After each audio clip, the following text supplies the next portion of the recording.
लाल मातीतली कुस्ती म्हणजे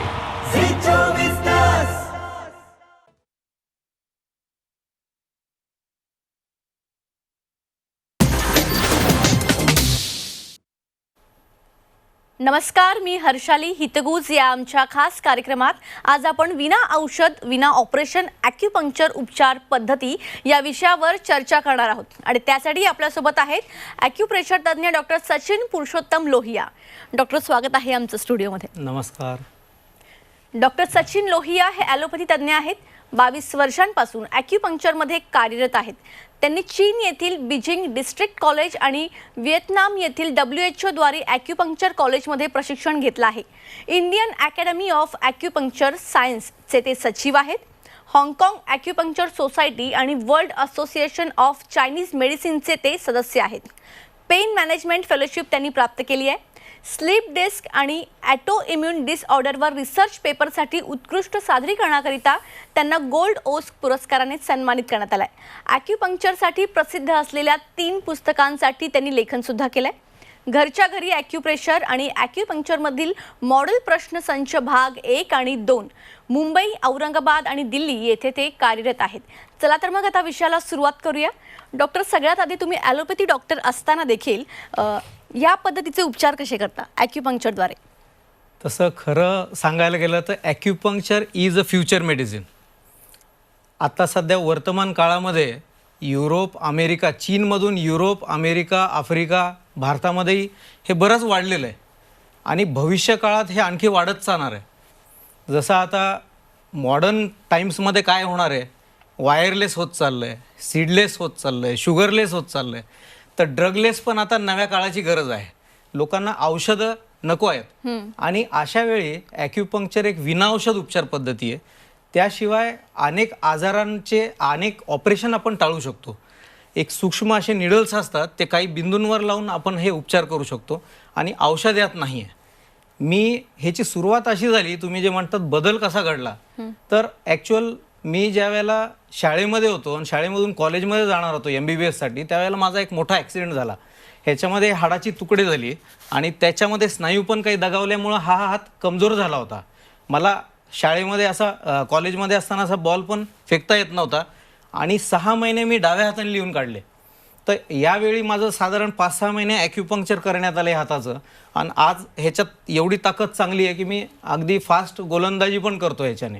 हे मला स्वतःवर हे प्रभाव आला की हे इतकी सुंदर उपचार पद्धती आहे. मी MBBSमध्ये असताना मला 6 महिने वर्षभर सर्दी झाली, फ्रंटल सायनोसायटिस ॲलर्जीमुळे, आणि ती पण ॲलर्जी माझी नाहीशी झाली ॲक्युपंक्चरने. तर असाच प्रभाव पडत गेला. नंतर टाचदुखी माझी मी बरी केली, मुलांच्या माझ्या चष्म्याचे नंबर कमी झाले. तर अशा वेळी मी बीजिंग डिस्ट्रिक्ट कॉलेज, चीनमधलं सगळ्यात 2ऱ्या क्रमांकाचं मोठं कॉलेज आहे शंघाईनंतर, तर तिथे 3000 पेशंटची OPD रोज ॲक्युपंक्चरची केवळ. तर मला कुठेतरी वाटलं की आपण मागासलेले आहोत भारतामध्ये, आपल्या लोकांना माहीत नाही उपचार पद्धती.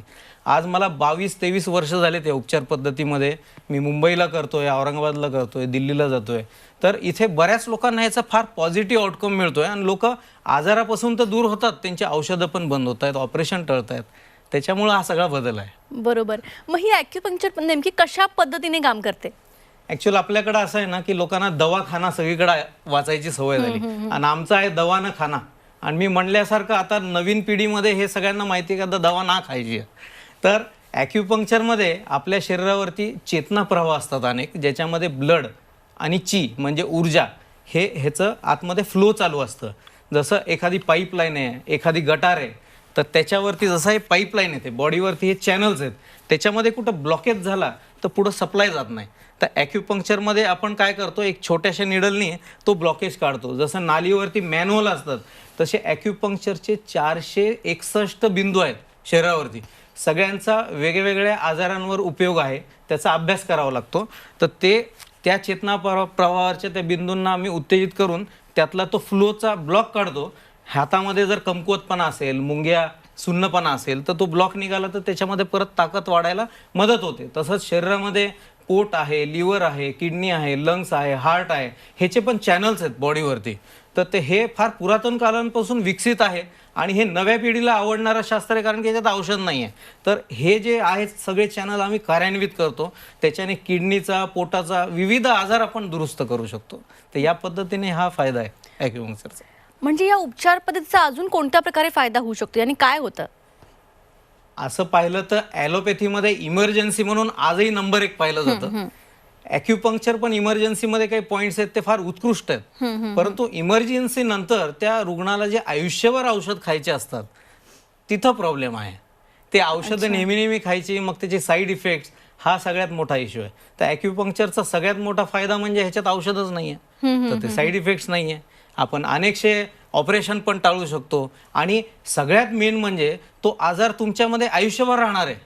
तर असे अनेक आजार आपण जर मुळापासून दुरुस्त करू शकत असेल तर ही सगळ्यात उत्कृष्टच उपचार पद्धती आहे. बरोबर, पण औषध नाही, ऑपरेशन नाही, मग याचे उपचार कसे होतात? औषध आणि ऑपरेशन नसताना देखील आता जसं ॲलोपॅथीमध्ये माझ्याकडे रुग्ण येतो किंवा कुठल्याही डॉक्टरकडे जातो, तर आम्ही आमच्या पद्धतीने तपासणी करतो आणि त्याला काही औषधं लिहून देतो. तर ॲक्युपंक्चरमध्ये मी ॲलोपॅथीचाही डॉक्टर आहे तर मी तेही करतो. तर माझा कसं डायग्नोसिसला फायदा होतो रुग्णांना, मी डबल ह्याच्यामध्ये असतो. तर दुसरा म्हणजे ॲक्युपंक्चरमध्ये आम्ही वेगळं काय करतो तर नाडीचं, जिभेचं परीक्षण करतो, काही रुग्णांना प्रश्न विचारतो, मेरिडियन्स पाल्पेट करतो, कुठला मेरिडियन दगावलेला आहे कुठल्या चेतनापरावर, आणि त्याप्रमाणे औषधांप्रमाणे पॉईंट्सची एक नियम, एक त्याचे नावं आम्ही लिहून देतो. ते WHO तयार केलेले पॉईंट्सचे नावं आहेत, त्याप्रमाणे ते स्टँडर्ड आहे. मी जे लिहून देणार ते युरोपवाल्यालाही कळेल, कारण की तो स्टँडर्ड पॅटर्न आहे. तर ते ॲक्युपंक्चर बिंदूंवर उपचार द्यायचा असतो. तर ॲक्युपंक्चर बिंदूंवर उपचार देण्यासाठी हे असं ॲक्युपंक्चर म्हणजे आपण निडलनी उपचार देतो. ही आपल्याला दिसत असेल एकदम सूक्ष्म निडल आहे बघा. तर ही जी सूक्ष्म निडल आहे ही काही पॉईंट्सला पण लावतो. ही निडल एवढी बारीक आहे की अगदी मच्छरचा दंश पण याच्यापेक्षा मोठा असेल, जास्त जोरात चावेल. ही निडल ॲलोपॅथीच्या निडलमध्ये जसा छिद्र असतो तसा छिद्र नाही आहे. त्या छिद्रामध्ये 5-6 निडल आतमध्ये जाऊ शकतात, एवढी सूक्ष्म आहे. 32 गेजची निडल असते. त्याच्यामुळं रुग्णांना भीती बाळगायची गरज नाही. दुसरं, ज्यांना भीती वाटते निडलची त्यांना लेझर ॲक्युपंक्चर करतो. लेझरमध्ये लेझर लाईटनी स्टिम्युलेट करतो आपण, पण ते विनाकारण खर्चिक होतं. ही निडल सगळ्यात बेस्ट आहे. मॉक्सिबशन एक असतं, ते हीटनी आम्ही स्टिम्युलेट करतो. पुन्हा कपिंग असतं टेक्निक. ॲक्युपंक्चरमध्ये जसं ॲलोपॅथीमध्ये बऱ्याचशा तपासण्या आहेत, ॲक्युपंक्चरमध्ये एकच तपासणी आहे. ही अशी ॲक्युग्राफ नामक एक तपासणी होते. कॉम्प्युटरमध्ये ही तपासणी होते. तर ह्याच्यामध्ये आपण बरेचसे तुम्हाला हिरव्या, लाल आणि निळ्या रेगा दिसतात. निळ्या रेगा म्हणजे ते कमकुवत चॅनल आहेत, लाल म्हणजे उष्ण आहेत आणि हिरव्या म्हणजे नॉर्मल अशा रेगा आहेत. तर ह्याच्याप्रमाणे हा पंचतत्वाचा ग्राफ निघतो आणि याप्रमाणे कळतं की तुमच्या सिस्टीममध्ये बदल कुठं घडला आहे. Liver, kidney, thyroid, diabetes, BP हे सिस्टीमचे जे आजार आहेत, इरिटेबल बॉयल सिंड्रोम, ॲसिडिटी, ह्याचं कारण शोधण्यात येतं. ॲसिडिटी म्हणजे एक फक्त गोळी खाणं असा ॲसिडिटी ॲक्युपंक्चरमध्ये नाही आहे उपचार. ह्याच्यामध्ये लिव्हरच्या हिटनी वाढली ॲसिडिटी का, मोठ्या आतड्याच्या हिटनी वाढली का, रक्तातल्या हिटनी, हे प्रत्येक व्यक्तीचे विशेष पॉईंट्स आम्हाला ते रेखांकित करायला लागतात आणि त्यावर ते उपचार करायला लागतं, त्यावेळेला फायदा होतो. आणि ॲक्युपंक्चरमध्ये अजून तरी अस्थिरोग वेगळा असं नाही आहे, वेगवेगळे तज्ज्ञ नाही. एक ॲक्युपंक्चरिस्ट म्हणून मी एका पेशंटचं गुडघेदुखी, पोटाचे विकार आणि इतर काही अजून आजार असतील तर एकाच ट्रीटमेंटमध्ये मी सगळे समावेश करू शकतो. त्याला 3 ठिकाणी जायची गरज नाही. त्याच्यामुळे ऑल इन वन असा उपचार पण होतो आणि एक सोबत केलं तर तुमचा डबल ट्रिपल खर्चही वाचतो. बरोबर. डॉक्टर सचिन, लकव्यासाठी ॲक्युपंक्चर उपचार पद्धती प्रसिद्ध आहेत, तर ते कशा प्रकारे, त्याबद्दल काय सांगाल? लकवाला हल्ली म्हणजे बरेचसे ह्याच्यावर रिसर्च पेपर झालेत. ह्याच्यामध्ये ॲक्युपंक्चरमध्ये आम्ही काय करतो, लकव्याचे तसे पाहायला गेलं तर अनेक वेगवेगळे प्रकार आहेत. एक आहे अर्धांगवायू, जो सगळ्यात कॉमन आहे. राईट साईड कोणाची जाते किंवा लेफ्ट साईड कोणाची जाते. मेंदूमध्ये ज्या रक्तवाहिन्या असतात ती एखादी फुटली किंवा त्याच्यामध्ये रक्ताची गुठळी गेली तर मेंदूचा रक्ताचा प्रवाह तात्पुरता स्तब्ध होतो. त्याच्यामुळं तो मेंदूचा भाग कमजोर होतो. डावी बाजू कमजोर झाली तर उजवी बाजू कमजोर, डावी बाजूला इजा झाली तर उजवी बाजू कमजोर होते, उजवी झाली तर डावी होते. तर ॲक्युपंक्चरमध्ये आम्ही जो भाग कमकुवत आहे त्याला डीप ब्रेन स्टिम्युलेशन देतो. त्या निडल जे आहे ते स्किनच्या खाली इथे लावून त्याला स्टिम्युलेट करण्यात येते. ते दुरुस्त झाल्याशिवाय तुमचा लकवा दुरुस्त होणार नाही. त्याला किती मालिश करा, काही करा. तर त्याच्यासाठी ह्यालाच व्यवस्थित कार्यान्वित करणं आवश्यक आहे. त्यासोबतच हाताचे आणि पायाचे जे चेतनाप्रवाह कमजोर आहे, काही पेशंट म्हणतात आमचा हात असाच राहतो, असा होत नाही आहे, तर त्याचे इकडचे चॅनल्सवर आम्ही ॲक्युपंक्चरचा उपचार देतो. पायाचंही तसं असतो. कुठल्या मांसपेशींचा संच कमजोर झालेला आहे त्यावर आम्ही तो उपचार करतो. लकव्याचा दुसरा म्हणजे चेहऱ्याचा लकवा फक्त, हा मेंदूतून नसतो. 7 नंबरची नस असते ती कमजोर होते, त्याला म्हणतात बेल्स पाल्सी. त्याच्यामध्ये तोंड असं वाकडं होतं, पेशंट हवा फुंकतो तरी हवा लीक होत असते तोंडातनं. तर असे पेशंट्स पण जे फ्रेश येतात आमच्याकडे ते फारच लवकर बरे होतात. आता माझ्याकडे दादरला एक केस होती, महिला 30-32 वर्षाची असेल. तिला मी 10 दिवस ट्रीटमेंट सांगितलं, 5च दिवसात बरी झाली. 5 दिवसात आम्ही रिफंड केले पेमेंट. 5च दिवसात कंप्लीट नीट. फ्रेश केसेस फार लवकर नीट होतात. आता अर्धांगवायूचा एक पेशंट अंधेरीला आहे माझ्याकडे, त्याला 3-4 दिवस ट्रीटमेंट गेली, हातामध्ये आणि पायामध्ये ॲक्शन सुरू झाली. रुग्णांचा उत्साह वाढतो याच्याने, त्याला घ्यावीशी वाटते ट्रीटमेंट. परंतु जे लकव्याचे रुग्ण 2 वर्ष 5-10 वर्ष जुने आहेत, ह्याच्यामध्ये मात्र त्याच्यामध्ये काही ना काही इफेक्ट यायला 3-4 महिने लागत असतात. परंतु प्रत्येक केसमध्ये त्याचा फायदा होतो. ॲक्सिडेंटचा एक लकवा असतो, मणका मोडतो, मानेचा मणका मोडला तर दोन्ही हात दोन्ही पाय कमजोर होतात, आणि कमरेचा मोडला तर दोन्ही पाय जातात, लघवीचा कंट्रोल जातो. ह्याच्यामध्ये पण इथं जो मज्जारज्जू आणि मेंदूचा भाग आहे त्याला आम्ही उत्तेजित करून त्याला तो जो ब्रिज मोडलेला आहे तो जर दुरुस्त केला तर मग इकडून तिकडं गाडी जाऊ शकते. त्याचप्रमाणे प्रवाह जातो आणि हळूहळू लघवीचा कंट्रोल हे होतं. औरंगाबादला आमच्याकडे ह्याच्यासाठी ॲडमिशन सेंटर आहे, 18 रूम्स आहेत तिथे. लोक तिथे येऊन राहतात पूर्ण भारतातले, आणि आम्ही लकव्याचेच पेशंटवर तिथे डेडिकेटेडली उपचार करतो. डॉक्टर, मग स्लीप डिस्क ऑपरेशन टाळता येऊ शकतं का? स्लीप डिस्कमध्ये होतं असं की 2 मणक्यांच्या मध्ये एक डिस्क असते. ते लोक अनेक पेशंट मला म्हणतात, दुरुस्त जरी झाले तरी म्हणतात सर ती पण गादी सरकली होती, मला बरं वाटतंय पण आता पुन्हा होईल का? बेसिकली स्लीप डिस्क हा चुकीचा शब्द आहे. त्याला इंग्लिशमध्ये आपण मिसनोमर म्हणतो. गादी जागीच असते, गादी फुगते. ती फुगल्याने काय होते की नस त्याच्यामध्ये अशी दबते, स्पायनल नर्व दबतात. त्याच्याने मग जर मणक्यात नस दबली तिथे L4, L5, L5S1 हे कॉमनली या ठिकाणी स्लीप डिस्क होते. तर पाय पूर्ण दुखतो, पाय बधीर होतो, पायाला मुंग्या येतात, काही लोकांना हे फूड ड्रॉप पण होतं, पाय कमजोर होऊन जातो. तर या सगळ्या लेवलच्या केसेसला आम्ही फार चांगली ट्रीटमेंट देतो. तसंच मानेच्या मणक्यामध्ये जर नस दबली, इथे C5, C6, C4, C5, C6, C7 इथं मणके आहेत. MRI मध्ये लिहिलेलं असतं आणि रुग्ण आम्हाला आल्यावर सांगतो सर माझ्या C4, C5 मध्ये गॅप आहे, पण ते आजार नाही सांगत. हल्ली एवढं अद्यावत झालं इन्व्हेस्टिगेशन की ते आजाराकडे जातच नाहीत. मी म्हणतो काय त्रास होतोय, मग ते म्हणतात. तर माझ्याकडे IIT रुरकीचा पेशंट होता, माझ्याकडे सुशिक्षित बरेचसे पेशंट आहेत, बरेचसे डॉक्टर्स पण पेशंट आहेत माझे. तर त्याची इथं नस दबली मणक्यामध्ये आणि हे हातातला सप्लाय कमी झाला, हात असा लटकून झाला होता. त्याला ऑपरेशनचा सल्ला दिला, ऑपरेशनला घेतलं. मग त्यांना सांगितलं की ऑपरेशन केल्यानंतर दोन्ही हात दोन्ही पाय पण कमजोर होऊ शकतात, त्याचा साईड इफेक्ट होऊ शकतो. त्याला घाबरून तो माझ्याकडे आला. अगदी 12 दिवसामध्ये त्याची पूर्ण स्ट्रेंथ आली. ही केस मी तब्बल 7 ते 8 वर्षापूर्वी केलेली आहे. आणि IIT रुरकीमध्ये ॲक्युप्रेशरवर व्याख्यान देखील या माणसानेच ठेवलं आमचं. एवढे चांगले रिझल्ट आहे त्याचे. अच्छा डॉक्टर, गुडघेदुखीचा तर बऱ्याच जणांना त्रास असतो, तर ह्याद्वारे कशा पद्धतीने गुडघेदुखीवर उपचार केले जातात? गुडघेदुखी खरं तर एजिंग प्रोसेस आहे. वयाप्रमाणे प्रत्येकाचे 2 हाडांच्या मधली गादी घासत असते. अनेक पेशंट येतात म्हणतात एक्सरे मध्ये गॅप दाखवला, एक्सरे मध्ये गॅप दाखवला. गॅप वयाप्रमाणे तुम्ही 70, 80, 90 वर्षाचे जर 100 लोकांचे एक्सरे काढले तर त्याच्यामध्ये 80-90% लोकांचा गॅप कमीच झालेला असतो. कालांतराने खुर्च्या घासतच असते. एखाद्या मशीनमध्ये जी गादी असते त्याच्यामध्ये कुशन असतं, ते घासतं चालून चालून, मग ते बदलतो, पण इथं रिप्लेस नाही करतायत. तर हे ऑस्टिओआर्थरायटिस ह्याला म्हणतात. त्याच्यामध्ये 2 हाडांच्या मधली गादी घासते, 2 खुर्च्या असतात. त्याला आपण ॲक्युपंक्चरने उत्तेजित करून त्याच्यामधली सूज कमी करतो. ही सूज गादीची कमी झाली की त्याची जखमा दुरुस्त झाल्या तर आतमध्ये जे सायनोवेल सेल्स आहेत ते लुब्रिकेशन तयार करतात आणि मग त्याच्यानंतर घर्षण बंद होतं आणि हाडाला चिटकलेलं मोकळं होतं. ही एकदम सोपी पद्धत आहे सांगायची. पण गुडघेदुखीचा ॲक्युपंक्चर म्हणजे फक्त गुडघ्यालाच ॲक्युपंक्चर केलं असं नाही आहे. महिलांमध्ये ज्या वेळेला गुडघेदुखी होते तर आम्ही पाहतो की जर म्हणजे त्यांचं मेनोपॉज असतं त्यावेळेला जर झाली तर हे हॉर्मोनल इम्बॅलन्समुळं शरीरात उष्णता वाढून झाली. हे जे क्रिकेटर्स असतात ह्यांना मी ट्रीटमेंट दिलं गुडघेदुखीसाठी. अगदी लहान लहान बच्चूंना पण व्हायला लागली. माझं क्लिनिक तर शिवाजी पार्कच्या जवळच आहे.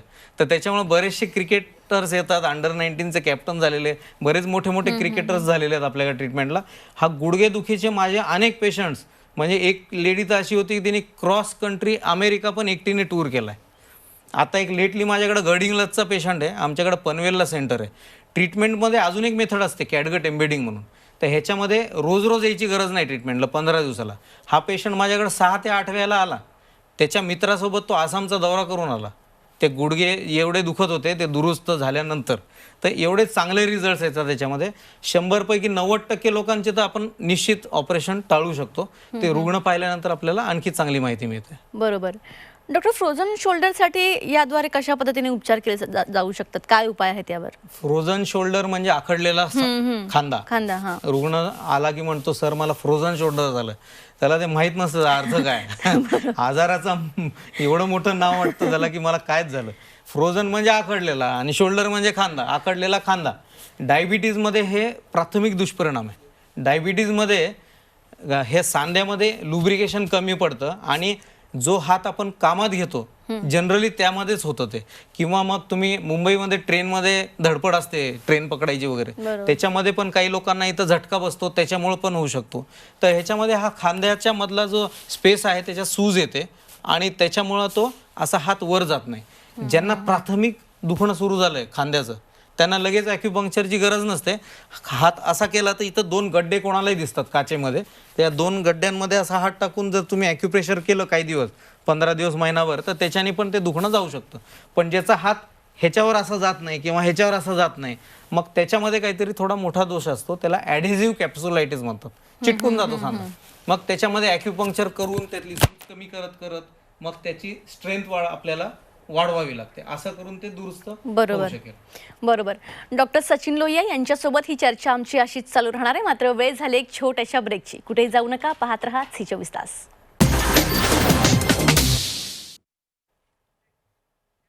ब्रेकनंतर आपल्या सर्वांचं पुन्हा एकदा स्वागत. विना औषध विना ऑपरेशन ॲक्युपंक्चर उपचार पद्धती या विषयावर चर्चा करत होतो आणि त्यासाठी आपल्यासोबत आहे डॉक्टर सचिन लोहिया.